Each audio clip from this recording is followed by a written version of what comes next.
So it's Christmas once again, a time for trees, tinsel and time off to work on your stress and anxiety levels, and not necessarily for the better.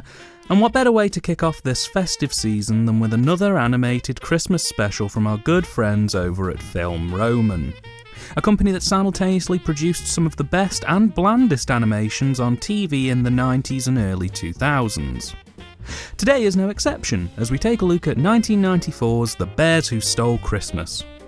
A special that aims to leave you with that warm, fuzzy feeling inside about your favourite childhood toys, but kinda garbles the message along the way. This film came out a year after 1993's Nick and Noel, a film I covered, well, last year.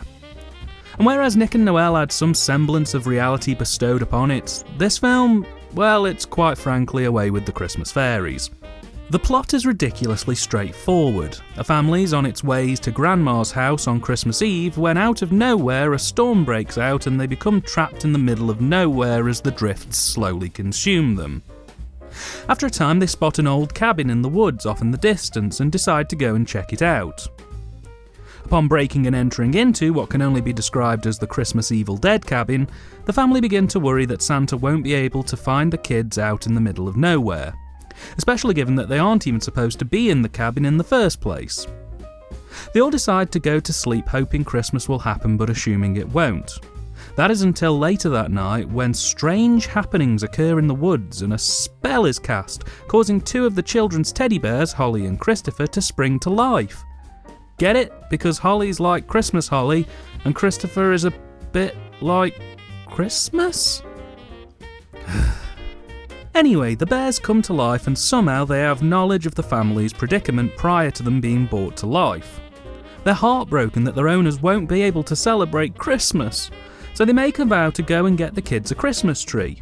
As for some reason, a tree is a beacon for Santa, I think. Oh, and for some reason the spell that brought the bears to life also brought a torch and a compass to life too.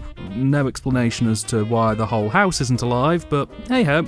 So the bears, the torch and the compass set off into the woods to find a tree. Along the way they meet a beaver family and they hear about the legend of Black Bart, the only grizzly in the woods, who's apparently a beastly creature who you wouldn't want to meet. Will the bears manage to cut down a tree and get it back to the cabin in time for Christmas? With the power of friendship on their side, of course they will. This is one of the few times a film has genuinely left me with more questions than answers. As the credits rolled, I was immediately hit by three big ones. First, what family thinks it's perfectly fine to commit breaking and entering on a random, fully furnished cabin in the woods? Don't get me wrong, if it was empty, I'd have still thought it was a bit dodgy of them to break in, but I'd kind of understand with them being trapped in a snowstorm. But someone clearly lives here, and I don't think they'll take too kindly to coming home to find a family squatting there with little more than the argument, "But it's Christmas!" to defend themselves. Second is Grandma. I mean, mild spoilers from here on in, but the family never do make it to Grandma's for Christmas. Nor did they bother to try and contact her to explain the circumstances of their no-show. For all she knows, they last heard off the family just before they set off, then there was a news report of a freak blizzard, and 24 hours later the family are nowhere to be seen.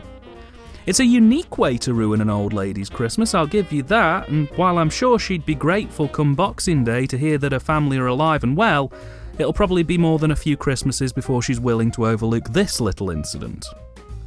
And the final biggest question this film raised for me is the ending. Like, wholesale the ending. So with the help of Black Bart, the bears manage to get a tree over to the log cabin, and from there the film pretty much falls apart like wet cake.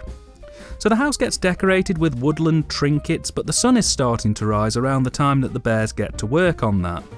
The sun hasn't moved when the family wake up Christmas morning either. So either the bears had cat-like reflexes and were able to work at double speed, or there's a massive period of time missing from this movie.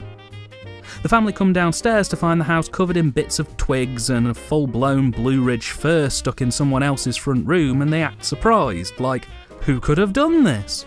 Whereas my first thought would have been, oh, the owner of the cabin's come back. The tree is covered in fireflies to give the illusion of Christmas lights, only they're fireflies. And if a swarm of anything infested your home, you probably wouldn't be stood there trying to process a Christmas miracle, you'd be trying to get your kids as quick as possible out of the demon house. Also, there are presents under the tree, but we've already established that no time at all has passed between the bears desperately trying to deck the halls and the kids coming downstairs, so how did the presents get there? Especially given that Santa had no idea these kids were even in this cabin, and that supposedly Santa is a bit like a T-Rex in the sense that he can only track houses that need presents by whether they're decorated or not, apparently. There's no way in the 5 seconds between the bears pretending to be dead and the kids opening the door Christmas morning that Santa could have appeared, dropped the presents under the tree, and disappeared. There isn't even any hint of a sleigh in this movie. Finally, and the reason I feel I need to call all of these points out at all, at the very end of the special, the now supposedly back to normal bears do a nod and wink to the camera, implying they're still magic, which flies in the face of the majority of this film, which has gone to great lengths to try and make out that the bears have the gift of life for a very narrow window of time. So demon houses, breaking and entering, swarms of fireflies, devil dolls and impossible makeovers aside, is this special any good? Well, kind of. In a Nick and Noel way. There was a comment on my review for Nick and Noel that I think is very applicable here. Someone wrote something to the effect of, this special is great as a background thing.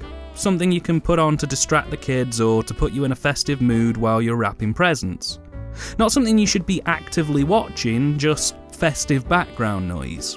And while the film critic in me is screaming at the idea that someone would make content that's effectively being resigned to just festive wallpaper, the human side of me absolutely gets that and totally agrees with those sentiments. I can completely appreciate that this special is just some background noise. Honestly, I don't think these specials were made with scrutiny in mind anyway. I think they were made to go out maybe a couple of times over a couple of years and then vanish into the ether. They're not great, but they absolutely do set a mood and tone that just puts you in mind for sleigh bells, hot chocolate and slightly itchy jumpers. Clocking in at a rather speedy 22 minutes long, there isn't a tremendous amount I can really say about the special technically, in all honesty. The art style seems a bit more developed in some ways over Nick and Noel from the previous year. There's a greater sense of scale in the visuals, and the direction seems a bit tighter and a bit more focused on trying to set a wintry Christmas scene. In those regards, it does a really fantastic job, and it makes you really feel like it is the middle of winter. The soundtrack, like last year, is again very sickly and sappy, and I'm not entirely sure why a Christmas special of this ilk seems so half committed to the idea of making a special have a musical number or two in there. Especially when they're as twee as I've seen in the past. Here there's one half-hearted musical number. I don't know why it's here, it just is. The rest of the soundtrack is mediocre at best and does just sound like it's been borrowed from a sound library somewhere. The script is my biggest problem here, and apart from the issues I've raised above, I think my biggest gripe with the whole thing is simply the lack of any kind of depth beyond what's on screen.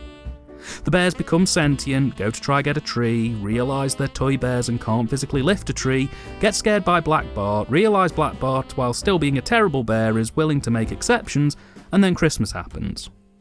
There's no depth to any of these characters, there's no sense of a world being created. Even the barest elements of trying to invest me in this story simply aren't there. And whereas most Christmas specials tend to emphasise the idea of the family Christmas, this thing's just like, sod that noise, presents! Seriously, the kids aren't that bothered about their poor grandma spending Christmas on their own, they're way more worried that Santa won't be able to get their SNES to them this year. Which, I mean, I was a kid once too, so I can kind of understand it, but still that's hardly the best way to show the spirit of Christmas. I mean, hey, I'll say this, it does a good job of emphasising the ruthless nature of consumerism in what would have been modern society. The voice acting is fairly middle of the road as well. I mean, the characters have character, but that's about it. It does kind of smack of being phoned in a bit at times, and it's not all that great, to be honest. It's one of those cases where good enough really isn't. So I took a look at the cast list. Here's a small slice of the cast who are voicing these characters in this low-budget 22-minute kids special.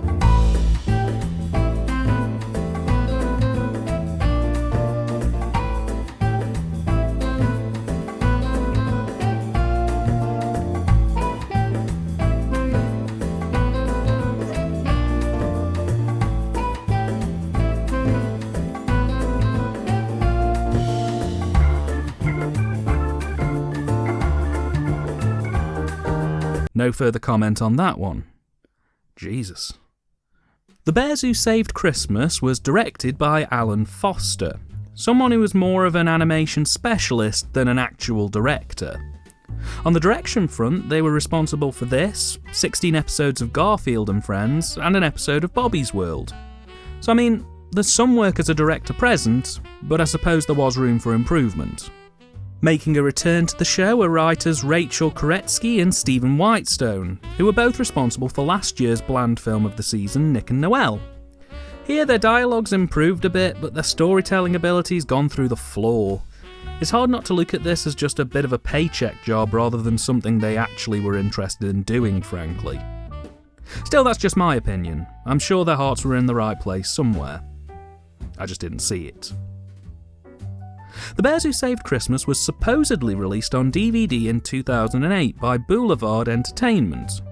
I say supposedly because at the time of this review's publication, The Bears Who Saved Christmas is listed on Amazon as the hardcore gore 6-pack, proving once again that reality is funnier than anything I could ever write.